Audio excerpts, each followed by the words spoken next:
I'm Martha Shook, and I just wanted to, I'm seeing your writing, seeing Rick. I wanted to say a few words about a time in Roy's life that hasn't been mentioned here.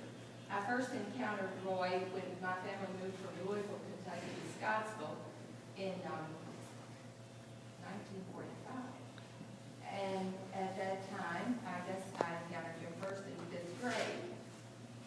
We grew up together in Scottsville Baptist Church, and I remember several things. I remember Roy's amazing penmanship. When the rest of us wrote so badly, it seemed, he had almost a Spencerian-like script. I remember his vigorous return of the typewriter carriage in typing class, especially on a timed write when he was not doing very well, and it sort of ignited the whole class. And I remember one time in particular, our biology class had gone on a field trip in the spring, and we came to a creek, well, just a very, very narrow stream. But the teacher, Miss Bessie, suggested that one of the boys help one of the 3 girls across so that we wouldn't get our shoes wet. And Roy was gallant enough to do that. And he stood down there in the creek bed and held out his hand. Well, I was the first one across. And as I was in the air, ready to come down, I realized that Roy was standing on the only rock in the creek.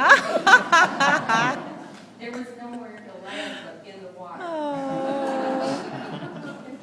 Also, I hope I gave a bit of a return to Roy today, because when I was a junior in high school, I began taking piano lessons in a town about 25 miles from Scottsville.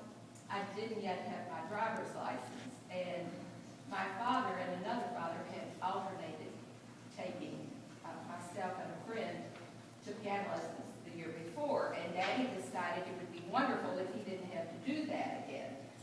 So, since Roy was a few months older, he made a deal with him to take me to Glasgow to have piano lessons, and that made it possible indeed, and we always talked about that time and did enjoy that. Later, we really sort of lost track of each other until Roy and Ingrid came to Florida, and we renewed our friendship, and my husband Frank and Roy became great friends, and we just had wonderful visits, both here and when they would return to Scottsville. And I remember Roy had always told us that he really wanted to encounter our hurricane. That was a real that he had. And so one day we got a call, and he was in the closet. And I will not use the language he used then. But he told us that in fact he was experiencing a hurricane, and thank you, that was enough. So we just had wonderful memories. And one thing I wanted to say, that Roy had an unfaltering loyalty to his hometown and his school.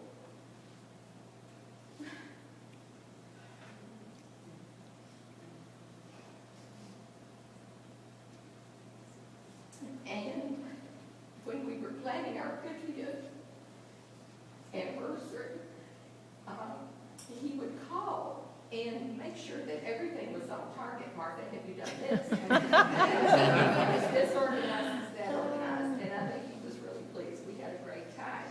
And in fact, plans were in place, Ingrid, for you to be there this September. And this tiny little bouquet down here is from the class of 53. One thing that made me very glad is that several people have made contributions to the ongoing scholarship from that school. Scottsville High School is no longer, it has been incorporated by a larger county school, but there is still a scholarship fund. And I'm going to be delighted in the spring when a scholarship is given, and I know that part of that was made possible because of these gifts. So Roy would love it. He Thank you.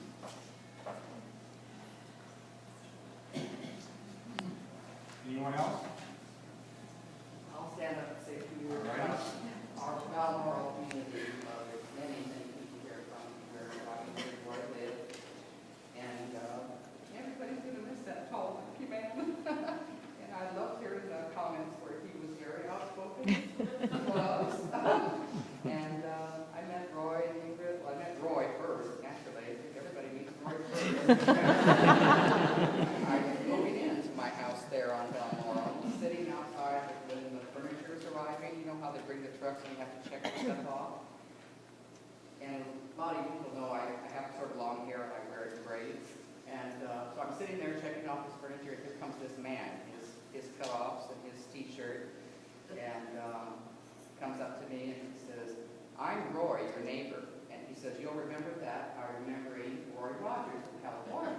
And I really have always remembered. And then he flips my braids up and he says, "And what Indian tribe are you?"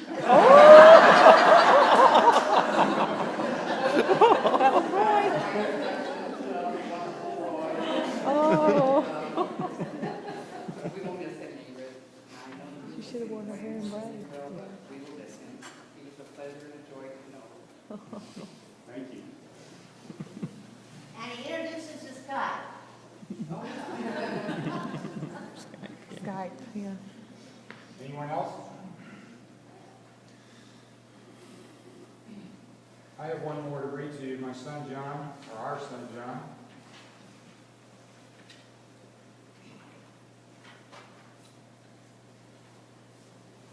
He wanted very much to be here.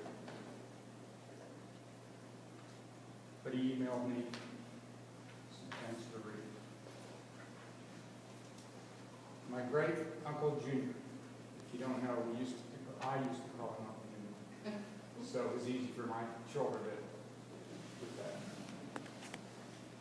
My first memory of this fun-loving man was when I was about 5. He and his wonderful wife, my Aunt Ingrid, were crazy enough to take my 2 older brothers, my older sister, and me to the Rose Bowl parade in Pasadena. What a time we had. It was cemented in my mind then that my Uncle Junior was cool and a lot of fun. He always had that great smile, a playful tickle, pinch, or hug, and plenty of joking around. As I grew up from that 5-year-old memory of my Uncle Junior, I have come to realize that I was a lot like him. Probably why we bonded so early in my life. I was the youngest son of 5 siblings. You know, Roy was number 5 in his family. There's 6, but he was 5th. John was number 4 in ours, but still, I had one more behind him like Roy did. It happened to be girls. What that's all about. Anyway, I was the youngest son of 5 siblings. I loved to be a jokester. I tried to be charming. I was very independent. I became a salesman. I loved to travel. I always spoke my mind. That sounds a little bit like me, doesn't it?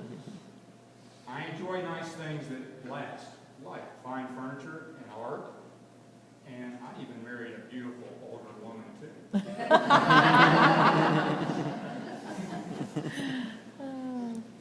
I have so many great memories now of Uncle Junior. Memories not only of the great times we had growing up, when we would celebrate Thanksgiving at he and Aunt Ingrid's home in Raintree Estates, or go to the beach with them at Navarre for family get-togethers. But my fondest memories are as an adult, when my Uncle Junior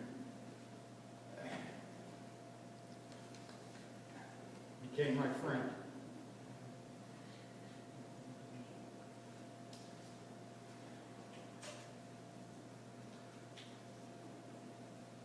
My